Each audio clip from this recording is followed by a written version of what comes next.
딥시크는 10조 규모의 자산운용사의 사장이 자회사로 하나 만든 AI 회사예요. 뭐 그런 회사가 중국에 수도 없이 많죠. 근데 이 회사가 만들어 놓은 것은 전 세계의 AI 생태계를 완전히 바꿔놨습니다. 지금까지의 미국 중심의 AI는 돈을 가장 많이 들여서 엔비디아의 최고성능 칩을 가장 많이 사서 가장 빨리 최고성능의 AI를 만드는 것이 AI 업계의 룰이고 황금 법칙이었습니다. 근데 중국의 조그마한 구멍가게가 세계 최강의 오픈 AI에 버금가는 제품을 만들어내 버렸다는 거죠.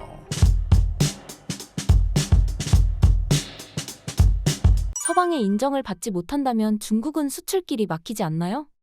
그래서 망하게 되는데, 문제는 그 미국하고 유럽은요, 철강화학, 조선, 기계, 자동차의 장난감, 기저귀 이런 걸 만들질 않습니다. 이미 40년 전, 50년 전에 산업이 없어져 버린 거죠. 그래서 인당 소득 83,000달러의 나라에서 이쑤시개 만들고 마스크 만들고 애 장난감 만들어서는 도저히 손익을 못 맞춰요.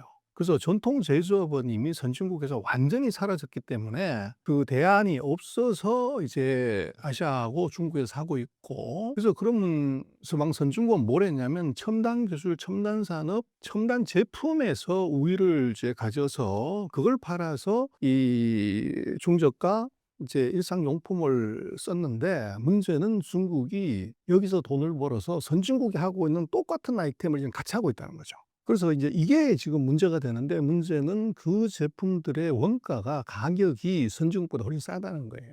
그러다 보니까 선진국이 당황스러운 것이 기술 우위는 뭐 맞는데 원가 우위도 있냐 없다는 거예요.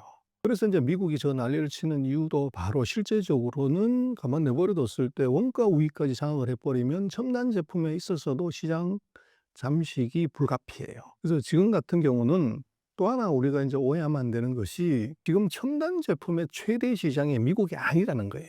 그래서 예를 들어서 자동차다 그럴 때 석유 자동차에 있어서도 전 세계 한 8천 몇백만 대의 그 소비를 하는데 중국이 작년에 3,200만 대를 샀어요. 그래서 대략 한 40%의 시장이 중국에 있는데 미국이 한 1,600만 대, 1,500만 대밖에 안 됩니다. 그래서 중국이 미국 자동차 시장의 2배. 전기차 시장은 중국이 전체 시장의 75%고 미국이 뭐 많아도 15%가 안 돼요. 그래서 4배 이상의 시장이 중국이고, 지금 스마트폰 중국의 전화 가입자, 핸드폰 가입자 수가 17억 5천만 명입니다. 미국이 한 4억 뭐 몇천만인데 미국의 4배 되는 핸드폰 구매자가 중국에 있어요.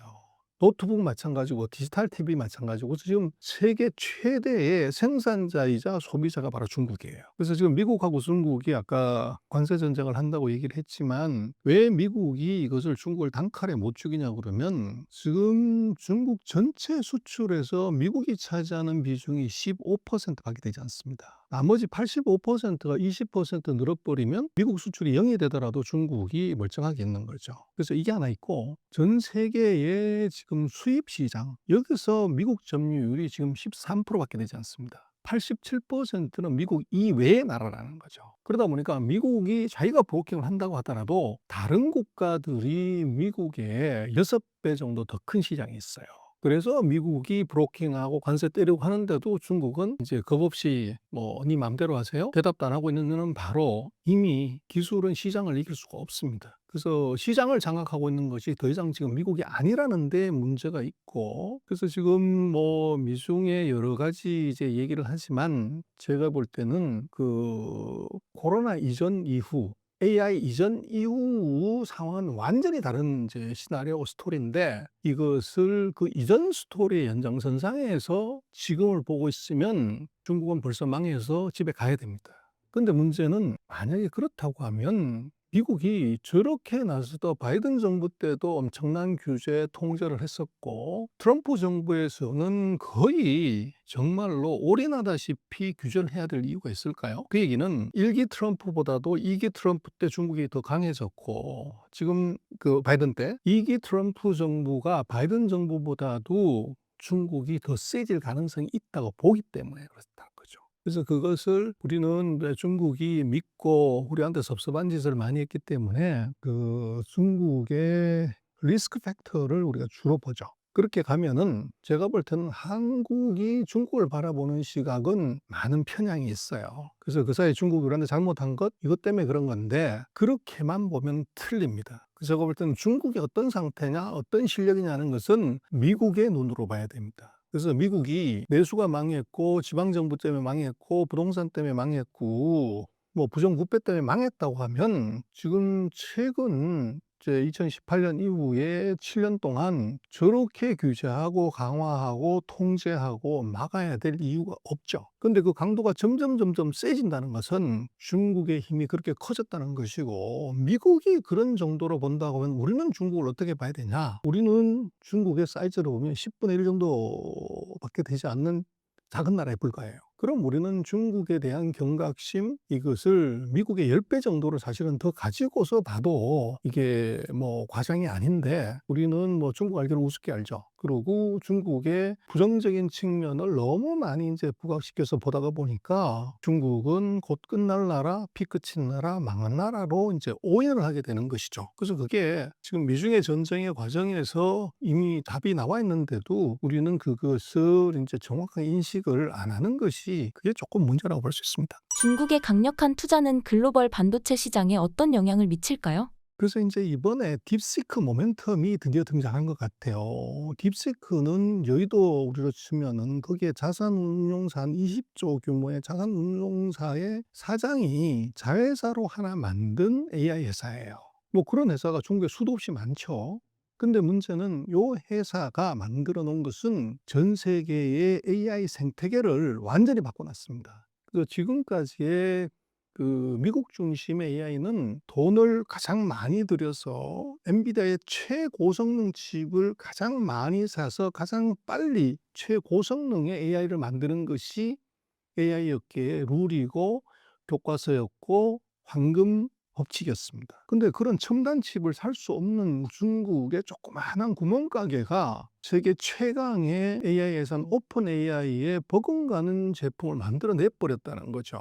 거기서 이제 멘붕이 온 것이고 봤더니만 이 AI 칩에 대해서 너무 과잉 투자를 했다 우리가. 그래서 AI 칩에 대한 스피드는 줄이고 대신 알고리즘을 지금보다 한 4배 정도로 올리면 설비 투자 비용을 예를 들면 딥시크 기준으로 보면 18분의 1밖에 들어가지 않는다. 그래서 이게 이제 문제가 되니까 전 세계의 빅테크들이 입으로는 뭐 몇백억 불 투자해요 이러는데 이것은 블러핑입니다. 실제로는 과잉 투자에 대한 처절한 반성이 이루어지면서 엔비디아 칩셋을 조금 사는 것을 기다려보자. 이제 이게 생기면서 엔비디아 주가가 떨어진 이유 중에 하나도 사실은 그거고 어닝 서프라이즈가 없어진 것도 바로 그거죠. 근데 여기에 이제 중국은 어떤 일이 벌어졌냐 그러면 미국의 반도체 회사들 주가가 다 빠져요. 근데 아이러니하게도 중국의 반도체 회사, 파운드리 회사, 디램 회사들은 주가가 지금 사상 최고치를 올라갑니다. 근데 이게 왜 이러냐는 것은 결국은 이 딥시크 모멘텀으로 인해서 두 가지 현상이 나타나는 것이 글로벌리 이게 지금 이제 엔비디아 칩에 대한 수요는 줄지만 미국이 딥시크를 보고 나서 중국의 모든 AI 칩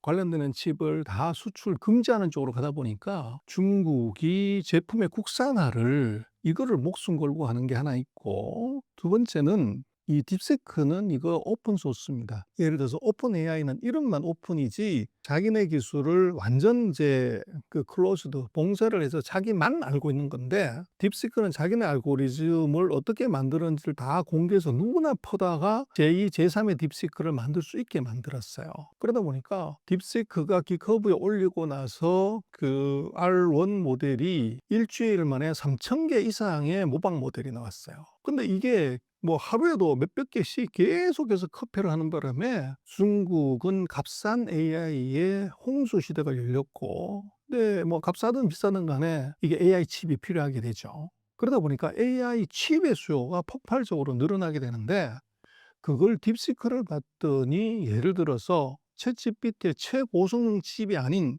C급 정도 칩에서도 성능을 낼 수가 있다는 거예요. 그러다 보니까 중국이 지금 하웨이나 SMIC가 파운드리 해주고 만들어주는 칩 가지고서도 지금 오픈 AI 정도의 오원 수준의 이게 AI는 다 만들 수 있다는 거예요. 그러다 보니까 이게 시장이 아이러니하게 트럼프 대통령이 막아준 AI 칩의 중단이 중국의 반도체 회사에 있어서는 이것이 시장 확대, 국산품의 이제 우선 구매 여기에 불을 질러 버린 거죠.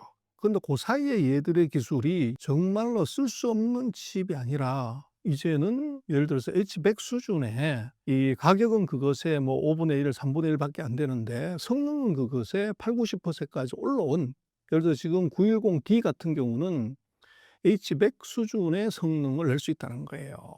근데 그게 이제 수율의 문제는 SMIC의 원가에 관한 문제고, 제품을 보면은 뭐 수율이 나쁘든 말든 만들어낼 수는 있다는 거예요. 근데 그 적자나는 부분은 국가가 보전하는 것이고, 그러다 보니까 중국의 반도체 국산화가 딥시크를 계기로 해 가지고 훨씬 가속적으로 커지고, 시장이 커지게 되면 자동으로 원가는 떨어지게 돼 있어요. 그 효과가 지금 나타나고 있는 것이고, 또 거기에 지금 이제 중국으로서는 이 미국식 방식이 아닌 중국식 방식으로 칩을 개발하고 만드는 걸 지금 생각해요. 그래서 리스크 칩이라고 하는 이제 이런 그 기존의 미국 방식이 아닌 이제 유럽 방식이나 이런 쪽, 그다음에 지금 예를 들어서 반도체를 만들려고 하면은 첨단 반도체는 그 EUV 도광 장비를 반드시 써야 돼요. 근데 요걸 쓰지 않는 방법, 이런 것들을 대대적으로 연구를 하고 있고 일정한 부분만큼 이미 성과가 나고 있어요. 그래서 이게 인제 뭐 자극이 있으면 도전이 있게 되고, 도전이 있게 되면 이게 인제 성공의 가능성이 있잖아요. 그래서 지금 중국의 반도체를 기술적으로 몇 년이 뒤졌다 뭐 이렇게 보는 것은 맞지 않아요. 이 캐치업의 속도가 얼마나 빠르냐 이걸 봐야 되는데, 중국은 아까 말씀을 드렸지만 국가의 모든 자원을 동원해서 칼 한 자루만 걸기 때문에 과거에 비해서 칼 가는 속도가 10배 이상 빨라졌다고 봐야 돼요. 근데 거기에 돈을 이제 투자하고 사람을 투자하고, 그리고 지금 또 하나 우리가 주목해야 되는 것은 미국과 중국이 기술 전쟁을 하면서 이 첨단 IP, 핵심 기술을 중국으로 수출하지 마라. 이게 되면서 아이러니하게도 중국의 기술 수준이 대폭 올라가는 이런 불상사가 생겼어요. 이게 무슨 말이냐면, 과거에는 그 미국의 IP 회사들이 중국에다 IP를 제공하고 이걸 중국인이나 중국 엔지니어들이 볼 수 없게끔 AS를 하는 것을 자기네만 할 수 있게끔 그렇게 익스클루시브하게 관리를 했단 말이에요. 그래서 예를 들면 이런 반도체 공장이 있다고 해도 핵심 공정에 들어가는 요 부분은 미국 엔지니어들만 와서 고치고 AS 할 수 있고 중국 엔지니어는 들어올 수 없게끔 이렇게 만들어 놨다고요. 근데 미국이 AS도 해주지 마. 그래서 미국의 엔지니어들이 싹 다 이제 빠졌다고요. 근데 문제는 이게 문제가 생겼어. 그리고 어떡할래? 공장을 세울 수는 없으니까 중국인 엔지니어, 중국인 회사를 불러가지고 그 사이에 우리가 받았던 데이터는 이거고 사고 처리는 이렇게 했고 얘들이 이렇게 처리했다는 메뉴를 통째로 다 줘버린 거죠. 그리고 이거를 갖다가 내일까지 고쳐와. 그래서 날밤을 새면서 하면서 미국 기업들의 그런 이제 지적 자산을 중국 기업이 대거 이제 흡수하는 현상이 나타나면서, 아이러니하게도 이걸 막은 것이 이제는 중국이 대놓고서 어차피 중국은 이제는 뭐 첨단 제품을 미국으로 수출할 수 있는 가능성이 0이에요. 그러니까 어차피 미국으로 수출 못하면 미국 거 통째로 다 뺏기자. 수단과 방법을 가리지 않고서 다 모방하고 카피하고 국산하는 바람에 아이러니하게도 미국의 소프트웨어 제재가 중국에 말은 안 하고 있지만 지적 재산의 리버스 엔지니어링, 이것은 제가 볼 때는 과거 어떤 시기보다도 더 가속적으로 이루어지고 있고 그걸 만들어서 자기네 제품에만 쓰는 거죠.